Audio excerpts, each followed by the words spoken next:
በስመ አብ ወወልድ ወመንፈስ ቅዱስ አሃዱ አምላክ አሜን።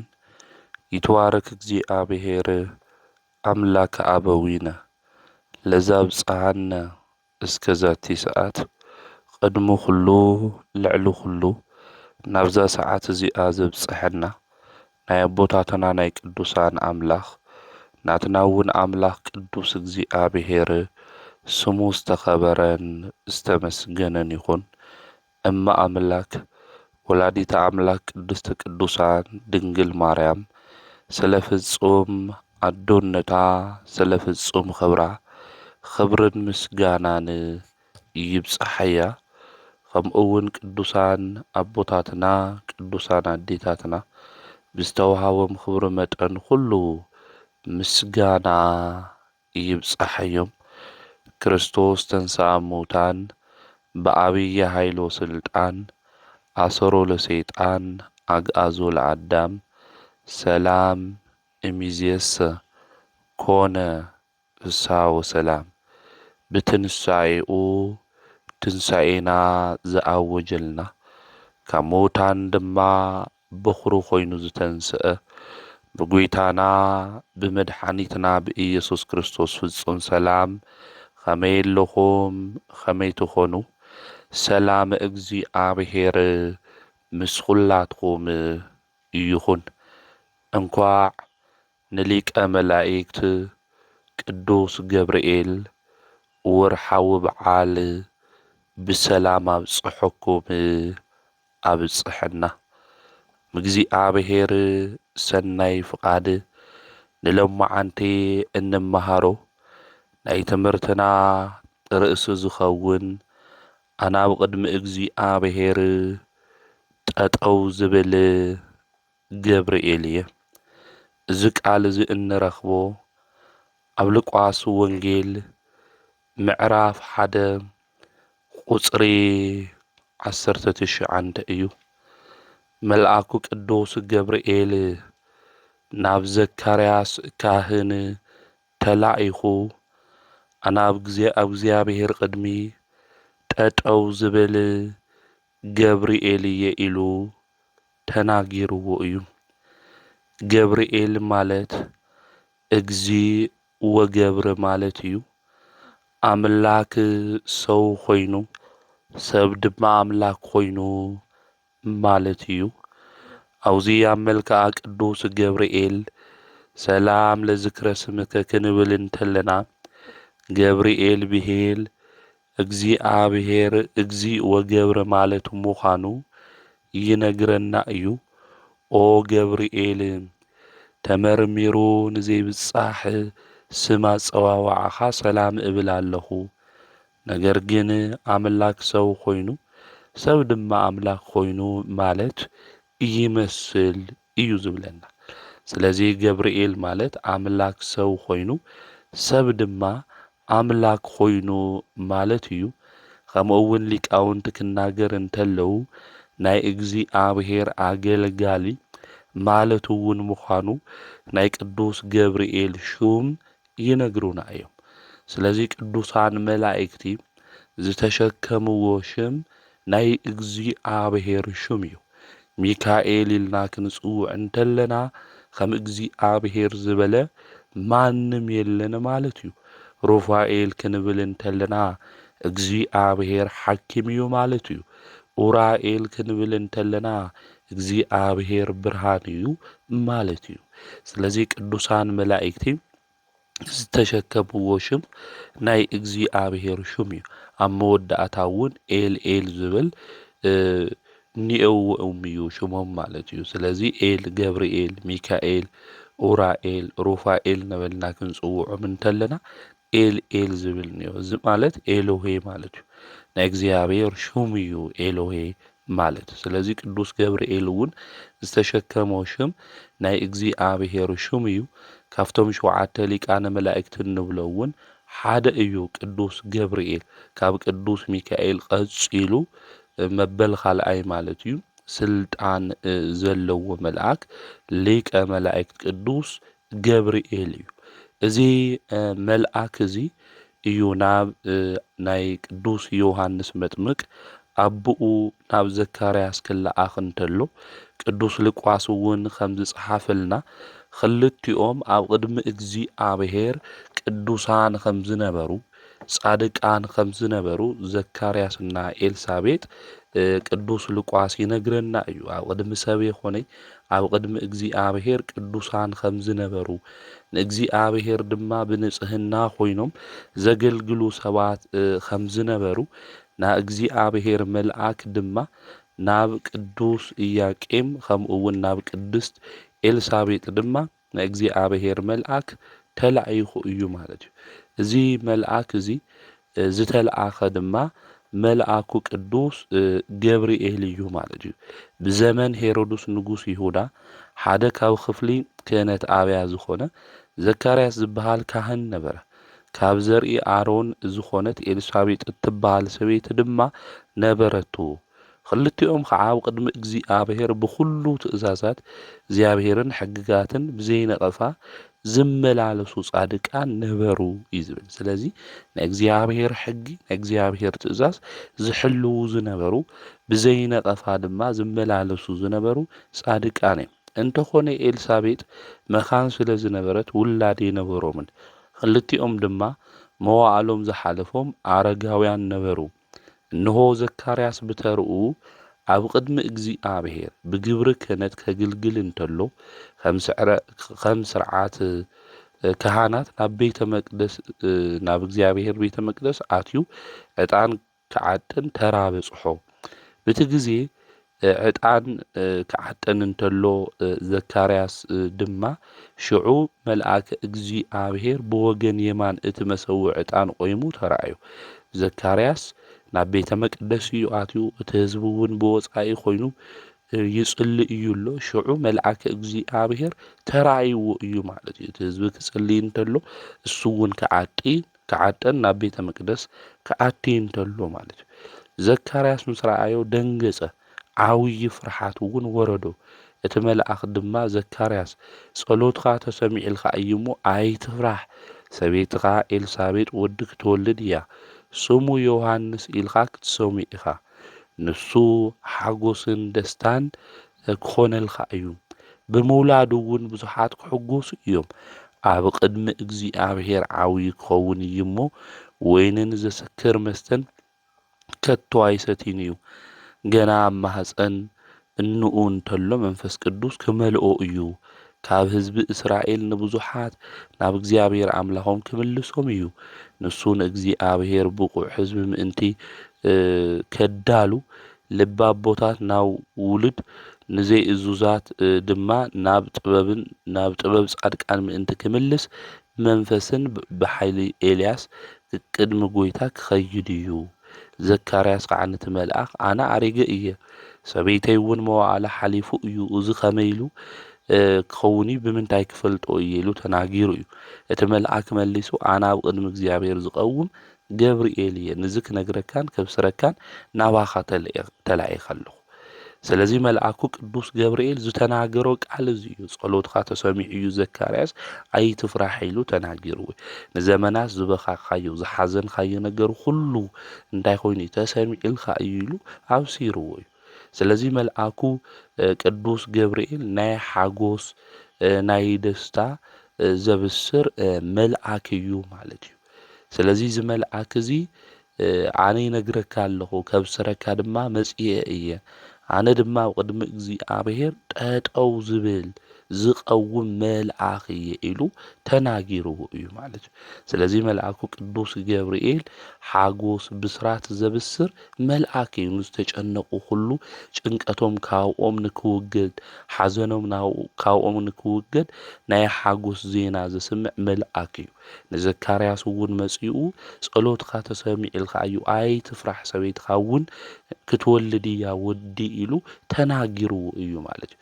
ዘካርያስ ኣነ ኣሪገ እየ፣ ሰበይተይ እውን ሸምጊላ እያ፣ መዋዕልና ኩሉ ሓሊፍና እዩ፣ ገና ብመንእሰይነት ዕድሙኡ እናሃለየ ዘካርያስ ጸልዩ ውላድ ሃበኒ ኢሉ። ምክንያቱ በብሉይ ኪዳን ስርዓት ዝነበረ ሕጊ ክህነት ካብ ውሉድ ወለዶ ብዘርኢ እዩ ማለት እዩ።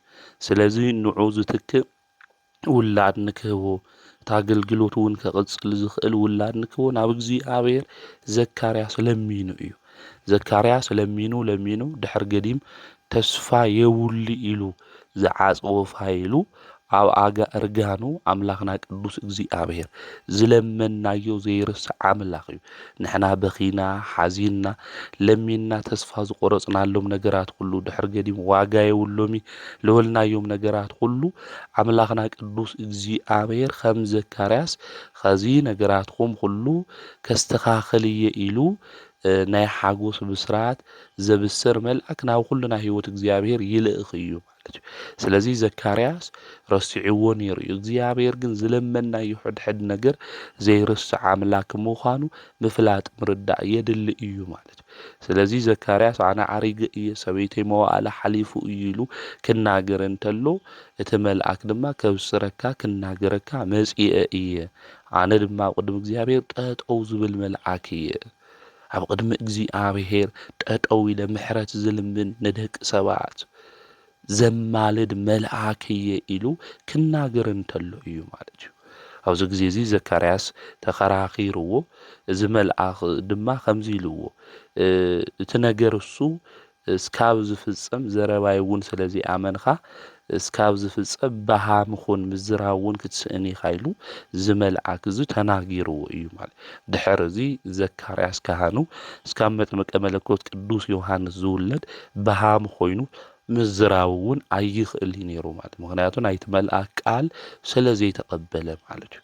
መልአኩ ቅዱስ ገብርኤል ኣብኡ ንምልከቶ ግን ሓጎስ ዘብስር ናይ ሓጎስ ዜና ድማ ዝናገር መልአክ ምዃኑ ካብ እግዚአብሔር ዝለኣኽ መልአክ ምዃኑ ኣብዚ ምርዳእ ንኽእል ኢና።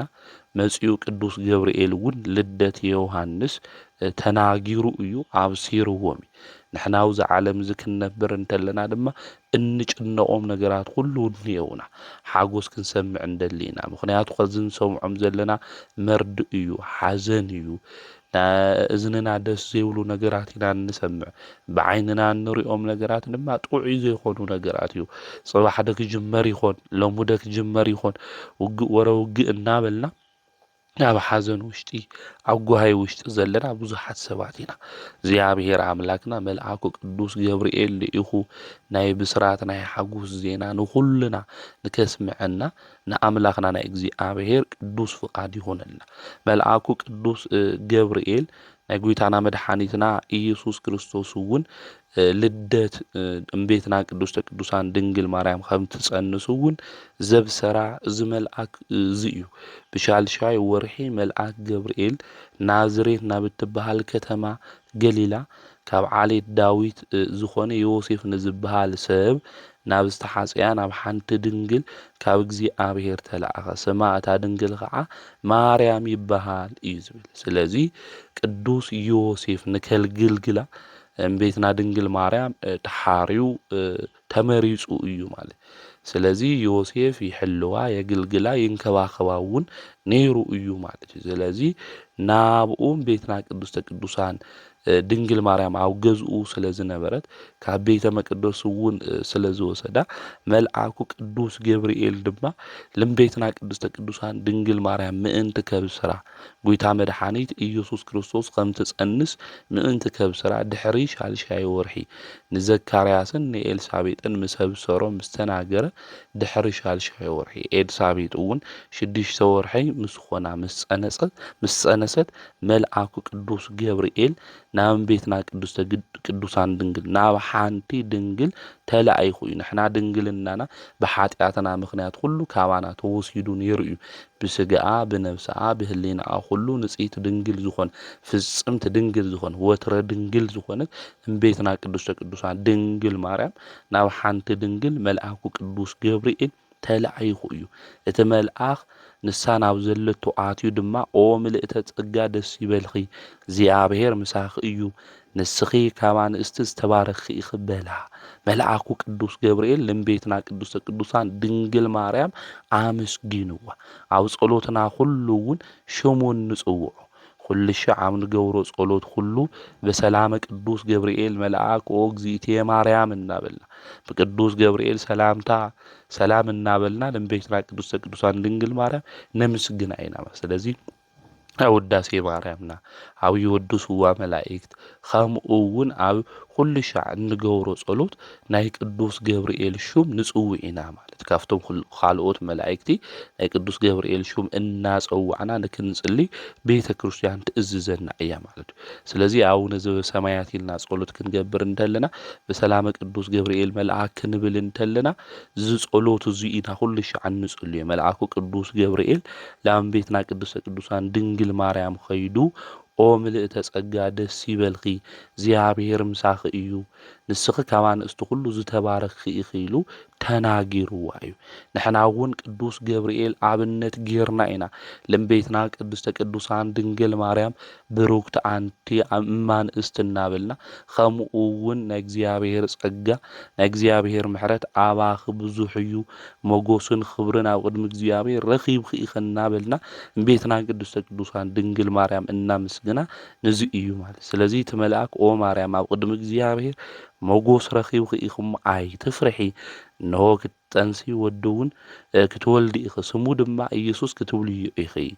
ጎይታ መድኃኒት ኢየሱስ ክርስቶስ እመቤትና ቅድስተ ቅዱሳን ድንግል ማርያም ከም ትጸንስ ዘብሰራ ዓብዪ ብስራት ናይ ዓለም ዜና እዚኡ ወገናተይ ቅዱስ ወንጌል ኣብ ኢዱ ሒዙ መጺኡ ለእመቤትና ቅድስተ ቅዱሳን ድንግል ማርያም ዘብሰረ መልአክ እዩ። ነቢያት ክውለድ እዩ ክወርድ እዩ ኢሎም ተስፋ ገይሮም ነይሮም እዮም። ንነቢያት ዝተናገርዎ ትንቢቶም ዝጽበይዎ ዝነበረ ነገር ሁሉ ድማ መልአኩ ቅዱስ ገብርኤል ካብ እግዚአብሔር ተላዒኹ ንእመቤትና ቅድስተ ቅዱሳን ድንግል ማርያም ኣብሰራ ማለት እዩ።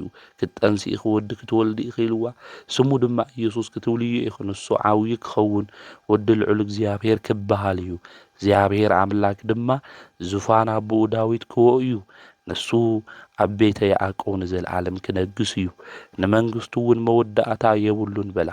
ማርያም ድማ ነቲ መልአኽ ኣነ ሰብኣየ ኣይፈልጥን እዚ ነገር እዚ ከመይ ኢሉ ይኸውን በለቶ። እቲ መልአኽ መሊሱ ከምዚ በላ መንፈስ ቅዱስ ናባኺ ክመጽእ እዩ ሓይሉ ልዑል እግዚአብሔር እውን ከጽልለኪ እዩ። ስለዚ እቲ ካባኺ ዝውለድ ቅዱስ እዩ ወዲ እግዚአብሔር ክበሃል እዩ። እነሆ እታ ዘመድኺ ኤልሳቤጥ እኳ ኣብ እርጋና ወዲ ጠኒሳ ኣላ እታ መኻን ዝተባሃለት እዚ ካብ ዝኸውን ሻልሻይ ወርሒ እዩ ኢልዋ ማለት እግዚአብሔር ዝሰኣኖ ነገር የለን እሞ ምስ በላ ማርያም ድማ እኒሆ ኣነ ባርያ እግዚአብሔር እየ ኢላ ከምቲ ዝበልኻኒ ይኩነኒ በከመ ትቤለኒ ኢላ ተናጊራ ብድሕሪ እቲ መልአክ ካብኣ ኸይዱ እዩ። ስለዚ መልአኩ ቅዱስ ገብርኤል ለእመቤትና ቅድስተ ቅዱሳን ድንግል ማርያም መጺኡ መድኃኒት ንሱ ኢየሱስ ክርስቶስ ካብኣ ከም ዝውለድ ተናጊሩ እዩ ማለት እዩ። ስለዚ ናይ ዓለም ሁሉ ናፍቆቱና ዝነበረ መድኃኒት ንሱ ኢየሱስ ክርስቶስ ናብዚ ዓለም እዚ መጺኡ ተወሊዱ ንኹልና እንታይ ክገብረና ከድሕነና እዩ ማለት። ስለዚ ላብ እመቤትና ቅድስተ ቅዱሳን ድንግል ማርያም ኸይዱ ኣብሲርዋ ተናጊርዋ እዩ። እዚ ዘብሰረ እዚ ዝተናገረ መልአክ መን እዩ ተባሂሉ ሊቀ መላእክት ቅዱስ ገብርኤል እዩ ማለት። ሊቀ መላእክት ቅዱስ ገብርኤል ጎይታ መድኃኒት ኢየሱስ ክርስቶስ ክውለድ እንተለውን ናፍቶም ጓሶት ኸይዱ ብለይቲ ዝሕልው ዝነበሩ እውን ዝተናገረ ንሱ እዩ። መድኃኒት ክርስቶስ ኣብዛ ዓለም እዚ ከም ዝተወለደ ዝተናገረ ዘብሰረ መልአክ እዩ። ኣብቲ ከባቢ እቲ ብለይቲ መጓሲኦም ክሕልው ኣብ መዋፈር ዝሓድሩ ጓሶት ነበሩ። እነሆ ድማ መልአክ እግዚአብሔር ኣብ ጥቕኦም ቆመ። ክብሪ እግዚአብሔር ኣብ ዙርዮም ኣብርሀ። የመና ድማ ፈርሑ። እቲ መልአክ ድማ እንሆ ንኹሉ ህዝቢ ዝኸውን ዓብዪ ሓጎስ ኣብስረኩም ኣለኹ እሞ ኣይትፍርሑ ሎሚ መድሐን ንሱ እውን ክርስቶስ ጎይታ ኣብ ከተማ ዳዊት ተወሊድልኩም ኣሎ ምልክቱ ከዓ እዚ እዩ ኢሉ ተምልክቱ እውን ተመልአክ ነጊርዎም እዩ ማለት እዩ። ስለዚ መድኃኒት ንሱ ኢየሱስ ክርስቶስ ተወሊዱ እዩ ኢሉ እዚ መልአክ እዚ ናይ ብስራት ዜና ዝተናገረ ኣይትፍርሑ ንህዝቡ ሁሉ ኢሉ ካብ ንእሽተይ እስካብ ዓብዪ ካብ ንጉስ ድማ እስካብ ተዓዛዚ ታሕቲ ዘሎ ሁሉ ዓብዪ ሓጎስ ዝኮን ብስራት እነግረኩም ኣለኹ እሞ ሎም መድሕን ንሱ ክርስቶስ ጎይታ ተወሊዱ እዩ ኣይትፍርሑ ኢሉ ተናጊርዎም እዩ። እቲ ዝተበዥወና ዘድሐነና ካብ ባርነት ዘውፅአና ካብ ሓሳር ናብ ክብሪ ዘብቕዐና መድሓኒት ንሱ ኢየሱስ ክርስቶስ ከም ዝተወለደ ብስርዓት ዜና ንዓለም ኩሉ ዝተናገረ መልአክ እዩ ቅዱስ ገብርኤል። እዚ ዘጭንቐና ዘፍርሐና ጉዳያት እኒአው እዮም። እዚ ናይ እግዚኣብሔር መልአክ እዚ ቅዱስ ገብርኤል መጺኡ ኣይትፍርሑ ጭንቀትኩም ሓዘንኩም ኩሉ ካባኹም ተወጊዱ እዩ ንክብለና ናይ ብስራትን ናይ ሓጎስ ዜናን ምስማዕ እምብይ ዝበለን ኣእዛንና ኩሉ ናይ ብስራት ናይ ዜና ናይ ሓጎስ ከስምዐና ንኣምላኽና ናይ እግዚኣብሔር ቅዱስ ፍቃድ ይኹነላ። ስለዚ መልአኩ ቅዱስ ገብርኤል ኣብ ቅድሚ እግዚኣብሔር ንምሕረት ኣብ ቅድሚ እግዚኣብሔር ንጸሎት ኣብ ቅድሚ እግዚኣብሔር ንዓና ከማልድ ጠጠው ዝብል መልአክ ኣብ ሳሬት ትስብኢት እንብሎ ጎይታና መድሓኒትና ኢየሱስ ክርስቶስ ኣምላክ ሰብ ከም ዝኮን ሰብ ድማ ኣምላክ ከም ዝኮን ናብ ንጽሕተ ንጹሃን ናብ ድንግል ማርያም መጺኡ ዘብሰረ መልአክ ዝተናገረ መልአክ እዩ ቅዱስ ገብርኤል። ስለዚ ቅዱስ ገብርኤል ብዚ ዕለት እዚ ክንልምኖ ዝግብአና ሓጎስ ዜና ኩሉ ኣስምዐና። ኣዴታትና ልበን ቆሲሉ እዩ ብሓዘን መዓዝ ይኾን ክልዓል ደቅና ተዓዮም ክኾኑ መንእሰይ እኮ እግሩ ላብ ለምርሖ እኮ እዩ ልኸድለሎ ሰላም ስለልሰኣነ ኣብ ዓዱ ክሰርሕ ስለለይከኣለ እግሩ ላብ ልመርሖ ላብ ስደት እዩ ልኸድለሎ ዓሳ እናበልዖ ኣብ ባሕሪ ኣውራጉ ኣብ የመን ድማ እናተሰቃየ ኣብ ዝተፈላለየ ዓለም ኩሉ ዝነብር ሰብ ኩሉ ሰላም ስኢኑ እዩ ዝሳቀይ ዘሎ። ንዓለም ኩሉ ሰላም ዝህብ ጎይታ መድሓኒት ንሱ ናይ ትንሣኤ ጎይታ ኢየሱስ ክርስቶስ እዩ። ናይ ብስራት ዜኑ ድማ ዝናገር መልአክ ቅዱስ ገብርኤል እዩ። እዚ መልአክ እዚ መጺኡ ናይ ሓጎስ ነገር ኩሉ የስምዐና ኣብ ሓዳርና ሰላም ዝሰኣና ኣብ ነገራትና ኩሉ ሰላም ዝሰኣና ኣብ ስራሕና ክኾን ይኽእል ኣብ ትምህርትና ክኾን ይኽእል ብዝተፈላለየ ነገር ሰላም ዝሰኣና ዝሓዘና ዝቆዘምና ሰባት ኩሉ መልአኩ ቅዱስ ገብርኤል ካብ እግዚኣብሔር ተላኢኹ ሰላም ኮይኑልኩም እዩ ትምኒት ልብኹም ሓሳብ ልቦናኹም ኩሉ ተፈጺሙ ኢሉ ናይ ሓጎስ ዜና ንከስምዐና ናባና ንክልኣኽ ንኣምላኽና ናይ እግዚኣብሔር ቅዱስ ፍቃዱ ይኹነላ። ስለዚ እዚ መልአክ እዚ ንሓጎስ ንብስራት ዝለኣኽ መልአክ ምዃኑ ቅዱሳት መጻሕፍቲ ይነግሩና የርድኡና እዮም ማለት እዩ። ስለዚ ቅዱስ ገብርኤል እዚ መልአክ እዚ ኩሉ ሻዕ ብሂወት ዘመንና ኣማላድነቱ ምስ ኩልና ንክኾን ንክረድአና ንክሕግዘና ክንጽሊ እዩ ዝግብአና። እዚ መልአክ እዚ ኣረጋጋዒ መልአክ እዩ። ቅዱሳን መላእክቲ ምስ ተፈጠሩ ኣምላኽና ቅዱስ እግዚኣብሔር ከም ዝተሰውሮም መጽሓፈ አክሲማሮስ ይነግረና እዩ። ሊቁ ቅዱስ እስጢፋኖስ ማለት እዩ ኤጲፋኖስ ማለት እዩ። ኣብዚ ግዜ እዚ እግዚኣብሔር ኣምላክ ካብኦም ምስ ተሰውሮም መን እዩ ፈጢረና ኢሎም መላእክቲ ተናገሩ። መኑ ፈጠረና ኢሎም ተናገሩ። ኣብዚ ግዜ እዚ ሳጥናኤል ኣነ እየ ፈጢረኩም ኢሉ ሓለቃ መላእክቲ ኮይኑ ዝተፈጠረ ሳጥናኤል እዩ። ኣብዚ ግዜ እዚ ኣነ እየ ፈጢረኩም ኢሉ ተናገሩ። ቅዱስ ገብርኤል ድማ ንስኻማ ከማና ፍጡር ኢኻ ኣምላኽና እስካብ ዝግለጸልና ኣብ ዘለናዮ ቦታ ጠጠው ንበል ኢሉ ንቁም በብህላዊና እስከ ንረክቦ ኣምላክነ ኢሉ ኣብቲ ግዜ ስው ሓቅኻ ንስኻ ኢኻ ፈጢርኻና ኢሎም ዝተናገሩን ናይ ሕሾት ቃል ካብ ልቦኑ ኣፍሊቁ ብትዕቢት መንፈስ ኮይኑ ሳጥናኤል ክናገር እንተሎ ናብ ላዕሊ ቅንዕ ትብል እንተሎ ካሊእ የለይ ስለዚ ኣነ እየ ፈጣሪኹም ክብል እንተሎ ሓቅኻ ኢሎም ዝኣመኑን እዩ። ዝተጠራጠሩ ድማ እንዩ። ቅዱስ ገብርኤል ድማ ከምዚ ኢሉ ተናጊሩ ኣብ ዓለመ መላእክቲ ናይ መጀመርያ ሰባኪ ቅዱስ ገብርኤል እዩ። ንመላእክቲ ድማ ፈጣሪና እስካብ ንረኽቦ እስካብ ዝግለጸልና ኣብ ዘለናዮ ቦታ ጠጠው ንበል ኢሉ ዘረጋግዖም መልአክ እዩ። ህውከት ክኾን እንተለዋ ኣብ ዓለመ መላእክት ንክጽንዓንዑ ዝገበረ ንክረጋግዑ ዝገበረ መልአክ መን እዩ እንድሕር ኢልና መልአኩ ቅዱስ ገብርኤል እዩ። ሎሚ ምርግጋዕ እምቢ ዝበለና ብዙሓት ኢና። ብናብራ ጉዳይ ብዝተፈላለየ ምርግጋዕ እምቢ ኢልና ጭንቀተይ ልመን እየ ክናገሩ መን እየ ከረጋግዐኒ እንብል ብዙሓት ሰባት እኒአና ኢና። ንመልአኩ ቅዱስ ገብርኤል ጭንቀትና ንንገሮ። ዝመልአክ እዚ ዘረጋግዕ መልአክ እዩ።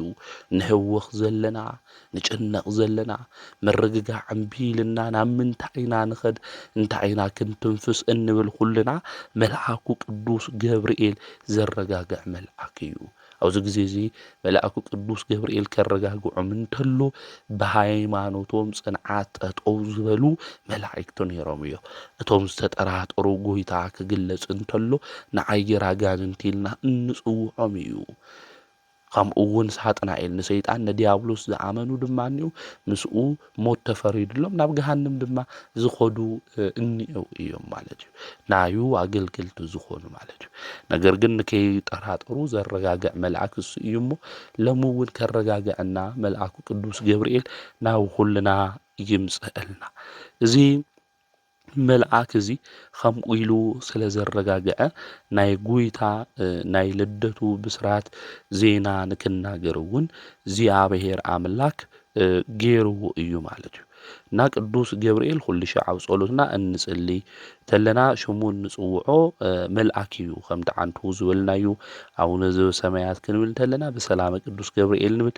ኣብ ውዳሴ ማርያም ኣብ ይወድስዋ መላእክት ኣብ ዝተፈላለየ ጸሎትና ኩሉ ሻዕ ሽሙ እንጽውዖ መልአክ እዩ።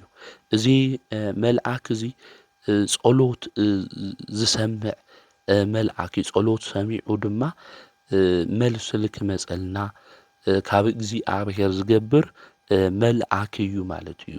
መጽዋዕና እውን ቶሎ ዝሰምዕ መልአክ እዩ። ፈጣን መልአክ እዩ መልአኩ ቅዱስ ገብርኤል ማለት እዩ። እዚ መልአክ እዚ ብፍላይ ሊቃውንቲ ቤተ ክርስቲያን ክናገሩ እንተሎ ብዙሓት ክርስቲያን ዝፈትውዎ መልአክ እዩ።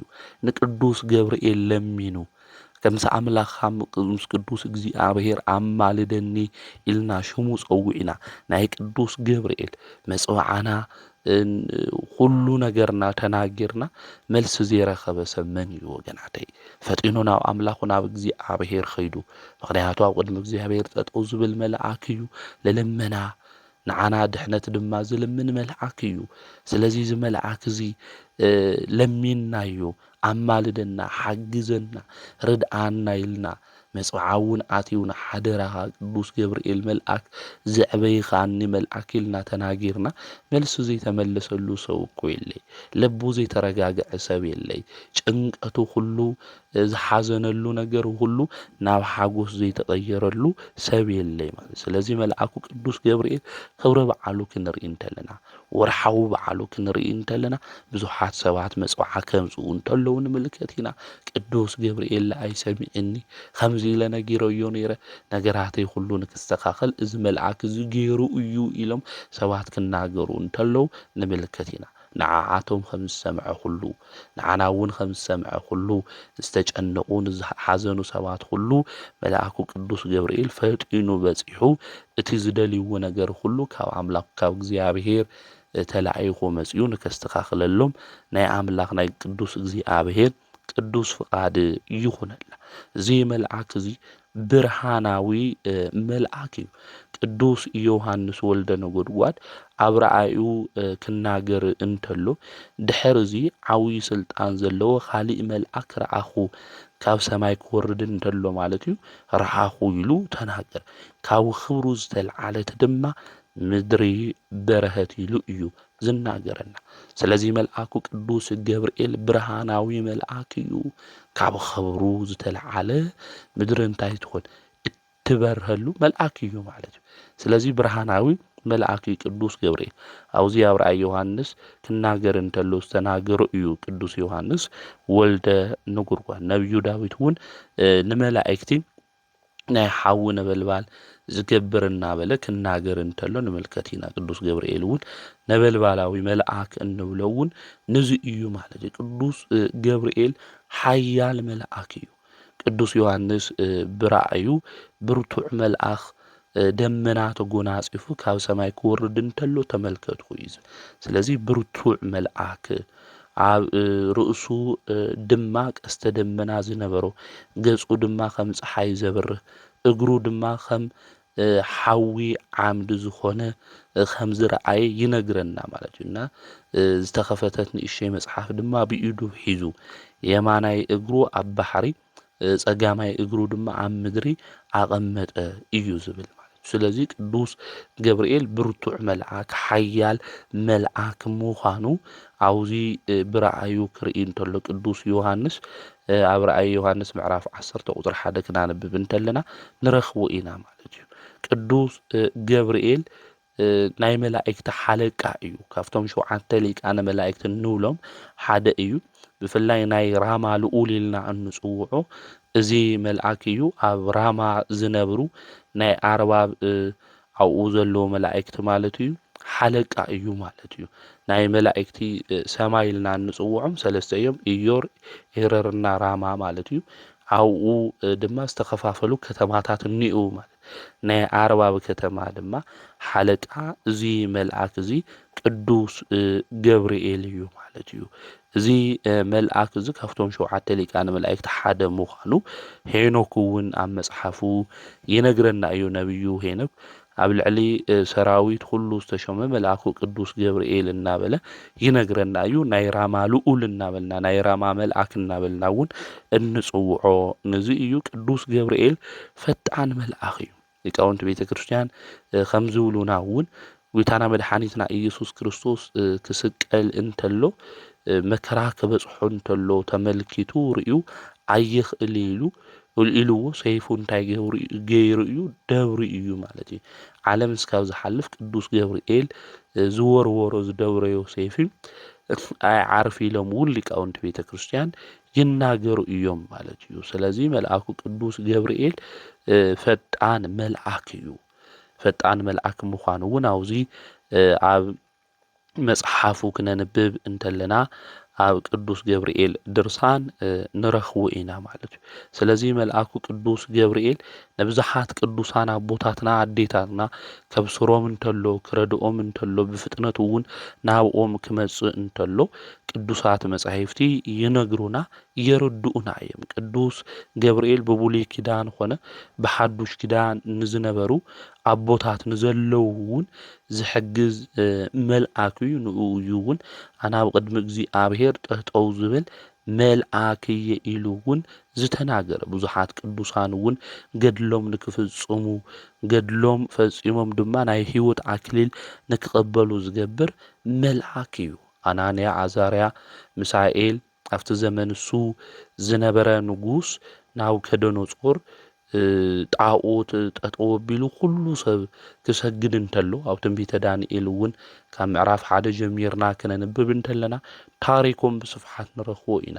አናንያ፣ አዛርያ፣ ሚሳኤል ሽሞም እስካብ ምቕያር እቲ ንጉስ በጺሑ እዩ። ኣብ ቤተ መንግስቲ ድማ ተመሪጾም ኣብ ቤተ መንግስቲ ውሽጢ ድማ ዝነበሩ ዝመሃሩ ዝነበሩ እዮም። ነገር ግን ናይ ቤተ መንግስቲ ምግቢ ዘይበልዑ ዝነበሩ ጥረ ምረሃበና ኢሎምንቲ ኣብቲ ቤተ ምግቢ ዝነበረ ሰብ ዝተናገሩ እዮም። አናንያ፣ አዛርያ፣ ሚሳኤል ማለት እዩ። ሰለስቲኦም ድማ ተማሪኾም እዮም ናብ ባቢሎን እውን ወለዶም መጺኦም ንሶም እውን ኣብኡ ዝነበሩ ብዙ ምኽንያት እዚ እዩ ማለት እናምልኾ ግን ኣምላኽና ቅዱስ እግዚኣብሔር እዩ። ኣብ ቤተ መንግስቲ እዮም ለለዉ ናይ ቤተ መንግስቲ ምግቢ ናይ ቤተ መንግስቲ መስተ ስተዩ ክበሃል እንተለዉ ንሕና እንታይ ንገብሪ ኣይንረኽሲ ኢሎም ጥረ ምርኢና ንበልዕ ኢሎም ኣምላኾም ቅዱስ እግዚኣብሔር ዘምልኹ ዝነበሩ ቅዱሳን እዮም አናንያ፣ አዛርያ፣ ሚሳኤል ኢልና እንጽውዖም ማለት እዩ። ስለዚ እዞም 3 ህፃናት እዚኦም ኣብቲ ቤተ መንግስቲ እሱ ራብዓዮም ድማ ዳንኤል ተመሪጹ ኣብቲ ቤተ መንግስቲ እሱ ትነብሩ እንተለዉ ጥረ ምረ ክንበልዕ ክብሉ እንተለዉ እቲ መጋቢ እንታይ ኢሉ እቲ ንጉስ መጺኡ ነገር ግን ንስኻትኩም ካፍቶም ካልኦት እንድሕር ሰውነትኩም ቀኒሱ ኮይኑ ንዓይ ካብ ስልጣነይ ካብ ቦታይ ክምንጥለኒ እዩ ስለዚ ዝክኸውን ይኽእሊ ኢሉ ክናገር እንተሎ ሞክረና ፈትነና ኢሎም ተናጊሮም እዮም አውዚ ግዜ ዝን 10 መዓልቲ ምስ ፈተኖም ገጾም ብሩህ ኮይኑ ትምህርቲ እውን ፈጣናት ኮይኖም ማለት እዩ ምስትውዓል ዘለዎም ህፃውንቲ ድማ ካፍቶም ካልኦት ኮይኖም ማለት እዚ ኣብ ቤተ ክርስቲያን ጾም ክንጾም እንተለና ካብ እግዚአብሔር በረከት ከም ንረክብ ቅድስት ቤተ ክርስቲያን ተምህረና ንዙ እዩ ንጣዖታት ዝተሰውአ ምግቢ ድማ ክንበልዕ ከም ዘይግብእና እትነግረና ንዙ ምዃኑ ምፍላጥ ምርዳእ የድሊ ስለዚ ዞም ሰለስተ ህፃናት እዚኦም እናምልኹ አምላኽና ቅዱስ እግዚአብሔር እዩ ስለዚ እናምልኹ አምላኽና እግዚአብሔር የንገድፊ ንጣዖታት ዝተሰውኡ እውን የንበልዕ ኢሎም ኣብቲ ቤተ መንግስቱ እዮም ነይሮም ንአምላኾም ቅዱስ እግዚአብሔር ድማ የምልኹ ነይሮም ህዝቡ ሁሉ ድማ ናብ ከደኖጾር ጠጠው ንዘበሎ ጣዖት ክሰግዱ እንተለው ንሳቶም የንሰግድ ኢሎም እናምልኾ ንሰግደሉ አምላኽና ቅዱስ እግዚአብሔር ኢሎም ከምዚ ክብሉ እንተለው ካብ ሽሞቶም ካብ ስልጣኖም ካብ ዝነበሮም ነገር ሁሉ ትንጉስ ከልዕሎም ከም ዝኽእል ይፈልጡ እዮም ነገር ግን አምላኽና ቅዱስ እግዚአብሔር ብዝሓላፍ ዝኾነ ሽመት ስልጣን አይንቅይሮ ኢሎም ዝተናገሩ ናይ እምነት ሓርበኛታት ኢልና ካብ ንጽውዖም ቅዱሳን እዮም አናንያ አዛርያ ሚሳኤል ሰለስቱ ደቂቅ ማለት እዩ ኣብዚ ግዜ ዝትንጉስ ፀዊዕዎም ነቲ ጣዖት ንከምልኹ ነቲ ክሰግዱ ድማ ዓዚዝዎም ንሳቶም ግን ይኾኑ ኢሎም ኣቦታቶም ካልኦት ዘመዶም ኩሎም ተማሪኾም ዝመጽኡ ነዚ ጣዖት እዚ ተንበርኪኾም ክሰግዱ እንተለው እዞም ህፃናት እዚኦም ተመሪጾም ኣብ ቤት መንግስቲ ሹመት ዝባሃዎም ዝመሃሩ ዝነበሩ እዮም ነገር ግን አምላኽና ቅዱስ እግዚአብሔር ኢና ንሕና እናምልኽ ንስኻ ጠጠው ንዘበልካዮ ምስሊ ኣይንሰግድ ኢሎም ተናጊሮም ኣብዚ ግዜ እዚ ትንጉስ ተናዲዱ ናብዚ ሓዊ ዝክእትወኩም እየ ኢሉ ተናጊርዎም ብዙሕ እምበት ንላዕሊ ሃልሃልትኡ ድማ ዘቃጸል ሓዊ ናብኡ ክእትወኩም እየ ኢልዎም አናንያ አዛርያ ሚሳኤል አምላኽና ቅዱስ እግዚአብሔር ከድሕነና እዩ ተለየ ድሕነና ግን ብነብስና እውን የንሞት ኢሎም ምስጋና እንተሞትና ብነብስና የንሞት ኢሎም ብዚ ክንሓልፍ እኳ እግዚአብሔር ፍቃዱ እንድሕር ኮይኑ ማለት እዩ ተለየ ድሕነና ማለቶም ለይምእማኖም ይኾነ ብዚ ክንሓልፍ ሰማዕትነት ክንቅበል ናዩ ክብሪ ክንገልጽ ብዚ ንሓልፍ እንድሕር ኮይንና ፍቃዱ እንድሕር ኮይኑ አምላኽና ቅዱስ እግዚአብሔር ኣብ ሰማያት ዋጋ ክበና እዩ ኢሎም አናንያ አዛርያ ሚሳኤል ተናገሩ ኣብዚ ግዜ እዚ ሓዊ እቶን ብደንቢ እዩ ተዳልዩ ህዝቡ ሁሉ ድማ ክምልከት ክርኢ ድማ ጠጠው ዝበሉ ነይሮም እዮም ንዓኣቶም ድማ ተሸኪሞም ናብ ሓዊ ዝእትውዎም ዝተመረፁ ሰባት ድማ ነይሮም እዮም ጉልበተኛታት ዝተባሃሉ ሰውነቶም ሁሉ ዝበርትዕል ተባሃሉ ሰባት ናብቲ ሓዊ ንአናንያ ንአዛርያ ሚሳኤል ድማ ደብረይዎም ኣብዚ ግዜ እዚ አናንያ አዛርያ ሚሳኤል ናብቲ ሓዊ ክኣትዉ እንተለው እግዚአብሔር መልአክ ቅዱስ ገብርኤል ካብ እግዚአብሔር ተላኣኸ ካብ እግዚአብሔር ተላዒኹ ነቲ ሓዊ ብበትረ መስቀሉ ክነኽኦ እንተሎ አናንያ አዛርያ ሚሳኤል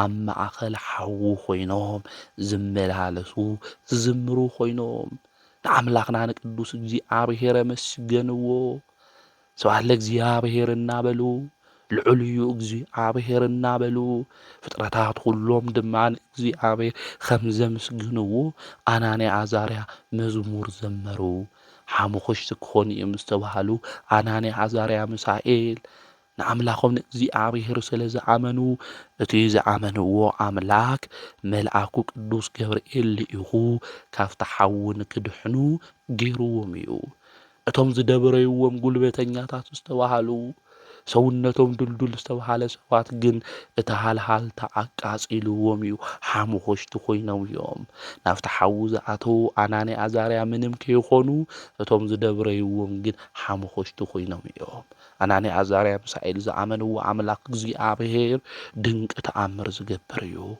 ስለዚ መልአኩ ቅዱስ ገብርኤል መጺኡ አናንያ አዛርያ ሚሳኤል ንክድሕኑ ዝገበሮም ዝረድኦም መልአክ እዩ ካብ እግዚኣብሔር ተላኢኹ። ናቡከደነፆር ሓሙኽሽቲ ዶ ኮይኖም እንታይ እዮም ኮይኖም ኢሉ ክምልከት ክርኢ ናብኦም ክመጽእ እንተሎ ራብዓይ ንእግዚኣብሔር ውላድ ዝመስል መልክዕ ዘለዎ ተመልኪቱ እዩ ርእዩ። እዚ መልአክ እዚ ቅዱስ ገብርኤል እዩ። ስለዚ 4 ኮይኖም ተራእይዎ። ናቡከደነፆር ድማ ሰገደሎም፣ ባባኹም ኣምላክ ድማ ክኣምን እየ ኢሉ ተናጊርዎም እዩ። እዞም 3 ደቂቅ እዚኦም ዝኣመንዎ ኣምላኽ እግዚኣብሔር እዩ። ስለዚ ንኣምላኾም ቅዱስ እግዚኣብሔር ስለ ዝፈርሑ ንዑ ድማ ስለ ዝተኣዘዙ ሓቂ ድማ ስለ ዝሓዙ ኣምላኽ ቅዱስ እግዚኣብሔር መልአኩ ልኢኹ ካብቲ ዝነበሮም መከራን ፈተናን ኩሉ ንክድሕኑ ካብቲ ሓዊ ሃልሃልታ ንላዕለ ድማ ብዙሕ እምነት ነበልባል ዘለዎ ኣድሒንዎም እዩ። ኣምላኽና ቅዱስ እግዚኣብሔር ንእመኒ ወገናተይ ብኡ ተስፋ ንግበር፣ ፀጊዕና ንሱ ንግበር። መከራ እንተበዝሐ ነገር ኩሉ ኣብ ልዕሊና ተበዝሐ ከም ሓዊ ዘቃጽሉ ብዙሓት ነገራት እኒኡ ካብኣቶም ከድሕነና ዝኽእል ዝተኣመነ ኣምላኽ እግዚኣብሔር። ስለዚ መልአኩ ቅዱስ ገብርኤል ተራዳኢ መልአክ እዩ። ሽሙ ክንጽውዖ እንተለና ፈጢኑ ዝበጽሕ መልአክ እዩ። ንኣናንያ ንኣዛርያ ንሚሳኤል ከም ዘድሐኖም ኩሉ ካብ እግዚኣብሔር ተላኢኹ ንዓና እውን ብዙሕ ሓውታት እኒአው እዮም ኣብ ዓድና ኣብ ገረቤትና ኣብ ዝተፈላለየ ቦታ ክንነብር እንተለና ብዙሕ ሓዊ እኒአ ወገናተይ። ካብዚ ሓዊ እዚ ንክንወፅእ እዚ መልአክ እዚ ናባና ንክመጽእ ካብ እግዚኣብሔር ተላኢኹ ንኣምላኽና ናይ እግዚኣብሔር ቅዱስ ፍቓድ ይኹነልና። ብዙሕ ሰብ ተስፋ ክቆርጽ እንተሎ ንምልከት ኢና።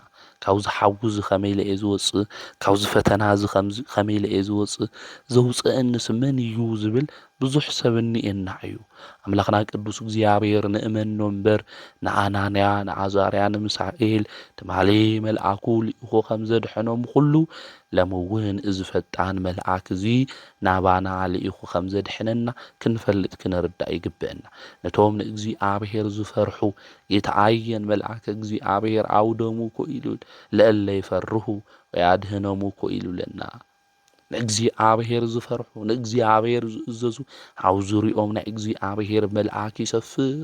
ካብ መከራ ኩሉ ካብ ፈተና ኩሉ ድማ እዚ መልአክ እዚ የድሕኖም ኢሉ እኮ ልበ ኣምላክ ዳዊት እኮ ዘሚሩ እዩ። ሕያውን ዘለኣለማውን ዝኾነ ናይ እግዚኣብሔር ቃል እዩ ወገናተይ። እግዚኣብሔር ነምልኾ፣ ንእግዚኣብሔር ንገዛ። እታ ናይ መጀመርያ ጥበብ ዝኾነት ፈሪሃ እግዚኣብሔር ኣብ ልቦናና ጸላ ተቐሚጥና ንእግዚኣብሔር እናፈራሕና ንሰባት እውን እናኽበርና ከም ቃሉ ንንበር። እግዚኣብሔር መልአኩ ልኢኹ ከም ዘድሕነና ክንፈልጥ ይግባእ። ክንጭነቕ እንተለና ሰይጣን ተስፋ ክቁርፀና ብዙሕ ነገራት የምፅአልና እዩ። ነገር ግን ንሕና ክንብሎ ዝግብአና እግዚኣብሔር መልአኩ ልኢኹ ከድሕነኒ እዩ። ቅዱስ ጴጥሮስ እኮ እግዚኣብሔር መልአኩ ልኢኹ ኣድሒንኒ ኢሉ እዩ ካብ ቤት ማእሰርቲ እቲ ናይ እግዚኣብሔር መልአክ መጺኡ ሰድሕኖ። ከምቲ ኣይሁዳውያን ዝሓስብዎ ዝነበሩ ሄሮድስ ዝሓሰቦ እግዚኣብሔር ኣሕሊፉ ይሃበኒ መልአኩ ልኢኹ ግን እንታይ ገይሩ ኣድሒንኒ እዩ ኢሉ ተናጊሩ እዩ። ካብ ቤት ማእሰርቲ ካብ ዝተፈላለየ ነገራት ኢድናን እግርናን ዝተኣሰረ እግዚኣብሔር ኣምላክ መልአኩ ቅዱስ ገብርኤል ልኢኹ ከም ዘድሕነና ክንፈልጥ ክንኣምን ይግባእ። ስለዚ ኣናንያ ኣዛርያ ሚሳኤል ካብቲ ሓዊ እቶን ንክወፁ ዝገበረ ዝረድኦም ዝሓገዞም መልአክ ቅዱስ ገብርኤል እዩ። ቅዱስ ቂርቆስ ኣዴና ድማ ቅድስቲ ኢየሉጣ ኣብ ዘመነ ሰማዕታት ዝነበሩ ቅዱሳን እዮም። ኣብቲ ግዜ እሱ እቲ ንጉስ ኣብያተ ጣዖት ይከፈቱ፣ ኣብያተ ቤተ ክርስቲያናት ድማ ይተዓፀው ኢሉ ኣዋጅ ዝኣወጀሉ፣ ክርስቲያን ድማ መከራ ዝበዝሐሎም ዘመን እዩ ነይሩ። ኣብዚ ዘመን እዚ እዮም ነይሮም ሃገረ ሮሚ ዓዶም። ስለዚ ኣብ ዓዶም መከራ ክበዝሖም እንተሎ ካብ ግዝኦም ተፈናቂሎም ኸይዶም እዮም ናብ ካሊእ ዓዲ ክኸዱ እንተሎ ኣብኡ እውን ዝነበረ መስፍን ጣዖት ዘምልኽ እዩ። ስለዚ ንእግዚኣብሔር ከሓዲልዎም ንሕናማ ክርስቲያን ኢና እናምልኾ ኣምላኽና እግዚኣብሔር እዩ ክርስቶስ ኢና ንሕና እናምልኾ ካብ ሙታን ብኹሩ ኮይኑ ዝተንስእ መግነዝ ክፈቱለይ ፍትሕለይ መቃብር ክፈቱለይ ከይበለ ዝተንስአ ጎይታ ንሱ ኢና ንሕና እናምልኾ ኢሎም ተናጊሮም ንክርስቶስ ሕደግዎ ንጣዖት ኣምልኹ ኢሉ ብዙሕ ነገራት ኣመሃምፂሎም እዩ። ስልጣን ሹሞት ከም ዝህቦም እውን ተናጊሩ እዩ። ነገር ግን ንሕና ኣምላኽና ቅዱስ እግዚኣብሔር ብግዚያዊ ነገር ንቕይሮ ኢሎም ዓለም ድማ ንዕቆም ስለ ዝመነኑ ነቲ ንጉስ ተናገርዎ። ኣብቲ ግዜ እዚ እቲ ንጉስ ተበሳጭኡ ተናዲዱ ኣብ ልዕሊኦም መከራ ኣውፂሕሎም እዩ። እዚ ዘይበሃል ስቅያት ብዝተፈላለየ መልክዑ ኣውፂሕሎም እዩ። ንሳቶም ግን ንኣምላኾም ንኢየሱስ ክርስቶስ ክክሕድዎ ይኽኣሉ እዩ። ስለዚ ስለ ናቱ መስኪሮም ስለ ናቱ ድማ ተናጊሮም እዮም። ኣብዚ ግዜ እዚ ኣብ መወዳእታ እቲ ንጉስ ክገብሮ ዝሓሰበ እንታይ እዩ? 14 እመት ንላዕሊ ዝዘልል ሓዊ ማይ እዩ ንከዳሉ ኣዝዩ ከም ደርሆ ጠቕጢቁ እንታይ ክገብሮም ማለት እዩ? ኣብኡ ንክሞቱ እዩ ዝንጉስ እዚ ብጭካነ እቶም ዝነበሩ ወታደራት ንከዳልዎ ኣዚዝዎም። ኣብዚ ግዜ እዚ ኣዳልዮ እምበይ ድሕሪ ኢልኩም ናብዚ ክእትወኩም ኢሉ ኣብዚ ግዜ እዚ ኣዲኡ ኢየሉጣ እኳ ክትፈርሕ እንተላ ቅዱስ ቂርቆስ ወዲ 3 ዓመት እዩ ንኣናንያ ንዓዛርያ ንምሳኤል ዘድሕኖም ኣምላክ ንዓና እውን ከድሕነና እዩ። ስለዚ ኣደይ የትፍርሒ ኢሉ እዩ ተናጊርዋ። ናብቲ ዝፈልሐ ማይ ድማ ኣትዎም ናይ እግዚኣብሔር መልኣክ ቅዱስ ገብርኤል በትረ መስቀሉ ክወቅዖ እንተሎ እቲ ማይ እቲ ሙቕ ዝነበረ ዝፈልሐ ማይ ናብ ዝሑል ማይ ተቐይሩ እዩ። ዝፈልሑ ነገራት እኮ ብዙሓት ኣብ ሂወትና እኒአው እዮም ወገናተይ። እዞም ነገራት እዚኦም ሰውነትና ሂወትና ውሽጥና ኩሉ ዝርቡሽና ዘለው መልአኩ ቅዱስ ገብርኤል ብበትረ መስቀሉ ባሃሪኹ ነገራትና ኩሉ ናብ ጥዑይ ነገር ንክቕይረልና ንኣምላኽና ናይ እግዚኣብሔር ቅዱስ ፍቃድ ይኹነልና። ስለዚ መልአኩ ቅዱስ ገብርኤል ንቅዱስ ቂርቆስ ንቅዱስ ኢየሉጣ ካብቲ ዝፈልሐ ማይ ከም ኩናት ድማ ዝውርወር ዝነበረ ንላዕሊ 14 እመት ዝፈልሐ ማይ ናብ ዝሑል ንክቕየር ዝገበረ መልአክ እዩ። ስለዚ እዚ መልአክ እዚ ንብዙሓት ቅዱሳን ዝረድአ እዩ። ብብሉይ ኪዳን ብሓዱሽ ኪዳን ክነንብብ እንተለና ናይ ብስራት ዜና ድማ ዝናገር መልአክ እዩ። ስለዚ እዚ መልአክ እዚ ናይ ብስራት ነገር ከስምዐና ናይ ሓጎስ ነገር ከስምዐና ካብ መከራና ኩሉ ድማ ንክንወፅእ ናባና ድማ ተዓዚዙ ንክመጽእ ንኣምላኽና ናይ እግዚኣብሔር ቅዱስ ፍቃድ ይኹነልና። ኣብ መንገድኻ ምእንቲ ክሕልወካ መልአከይ ክልእኸልካ እየ ኢሉ ሊቀ ነቢያት ቅዱስ ሙሴ እግዚኣብሔር ተናጊርዎ እዩ። ናብቲ ኣነ ዘዳለኽዋ ቦታ ምእንቲ ክእትወካ ኣብ መንገድኻ ኩሉ ምእንቲ ክሕልወካ ቅድሜኻ ዝኸድ መልአከይ ክሰድድ እየ ኢሉ ተናጊሩ እዩ። ኣብ መንገድና ኩሉ ንክሕልወና ብተዋህዶ እምነት ሃይማኖትና እውን ንከጽንዐና መንገዲ ዝተባሃለ ሓደ ሃይማኖት ስለ ዝኾነ ብዙሓት ተጠራጢሮም ካብቲ ሓቀኛ መንገዲ ሃይማኖት ስለ ዝወፁ ብጥርጥር ከይንወፅእ ብሃይማኖት ጽንዓት ብምግባር ድማ ተሃኒፅና ብቅዱስና ምእንቲ ክንነብር ኣብ መንገድና ምእንቲ ክሕልወና መልአኩ ቅዱስ ገብርኤል ናባና ንክልእኸልና ንኣምላኽና ናይ እግዚኣብሔር ቅዱስ ፍቃድ ይኹነልና። ስለዚ እዚ መልአክ እዚ መንገዲ እውን ዝመርሕ መልአክ እዩ። ሰብኣ ሰገል ብኮኸብ ኮይኑ ዝመርሖም ዝነበረ እዚ መልአክ እዚ እዩ። መንገዲ ዝጠፍአና ብዙሓት እኒአና ኢና። መልአኩ ቅዱስ ገብርኤል ናብ ኩልና ሂወት መጺኡ መንገድና ንክመርሐና ናብ ቁኑዕ መንገዲ እውን ንክእትወና መልአከይ ክልእኽ እሞ ናብ ዘዳለኽዎ ስፍራ ክእትወኩም ኢሉ እግዚኣብሔር ከም ዝተናገረ ናብ ርስቲ መንግስተ ሰማያት ልክንኣቱ ናይ ኣማላድነት ናይ ረድኤት ምስ ኩላትና ንክኾን ንኣምላኽና ናይ እግዚኣብሔር ቅዱስ ፍቃድ ይኹነልና። ኣነ ኣብ ቅድሚ እግዚኣብሔር ጠጠው ዝብል ምሕረት ዝልምን መልአክ እየ። ናይ ቀረባ መልአክ ምዃኑ ክናገር እንተሎ እዩ እሞ እዚ መልአክ እዚ ናብ ሂወትና መጺኡ ዝተስተኻኸሉ ነገራት ኩሎም ንክስተኻኸሉ ዘይተረጋግዑ ነገራት ኩሎም ከረጋግዐልና ናብ ኩልና ንክመጽእ ንኣምላኽና ናይ እግዚኣብሔር ቅዱስ ፍቃድ ይኹነልና። ናይ ቅዱስ ገብርኤል በረከቱ ረድኤቱ ኣማላድነቱ ምስ ኩልና ህዝበ ክርስቲያን ንክኾን ንኣምላኽና ናይ እግዚኣብሔር ቅዱስ ፍቃድ ይኹነልና። ከምኡ እውን ብሎማዓንቲ ሚያዝያ 19 ዓመታዊ ክብረ በዓሎም ካብ ዝኾነ ቅዱሳን ኤጲስቆጶስ ስምዖን ዘፋርስ እዩ። ብሎሙዓንቲ ብሰማዕትነት ዝዓረፈሉ ዕለት እዩ። ምስኡ እውን 150 ዝኾኑ ሰማዕታት ዝዓረፍሉ ዕለት ምዃኑ መጽሓፈ ስንክሳር ይነግረና እዩ። እዚ ቅዱስ እዚ ብፍላይ ኣብ ዝነበሮ ዘመን ንጣዖታት ንክሰግዱ ዘሳቒ ንጉስ ነይሩ እዩ። እዚ ኣባ ስምዖን እዚ ንንጉስ ሳቦር መልእኽቲ ጽሒፉሉ እዩ። ናይ ክብሪ በዓል ቤት ዝኾነ ጎይታ መድሓኒት ኢየሱስ ክርስቶስ ብዝኸበረ ደሙ ዝተበጀዎም ሰባት መከራ ከብጽሖሎም ከም ዘይግባእ ከምኡ እውን ንክርስቶስ እዮም ተገዚኦም ዘለዉ ሰብ ተገዛኣይ እዩ ክንግዝኦ ዝግብአና ድማ ንመድሓኒት ንሱ ጎይታ ክርስቶስ እዩ ኢሉ መልእኽቲ ልኢኹሉ እዩ። ስለዚ ንሕያው እግዚኣብሔር ሕጊ ክልውጥ ከም ዘይግባእ ንከሃዲ ክኾን ከም ዘይብሉ ተናጊርዎ እዩ ማለት እዩ። ኣብዚ ግዜ እዚ እዛ ኣቦ እዚ መልእኽቲ ክጽሕፍ እንተለዉ ደሞም ድማ ብክብሪ በዓል ቤት ኢየሱስ ክርስቶስ ንከፍስሱ ስለ ስሙ ኢሎም ንክሞቱ እዮም ዝመርፁ ንክርስቶስ ክሓዱ ካብ ትብሎም ኢሉ መልእኽቲ ጽሒፉሎም።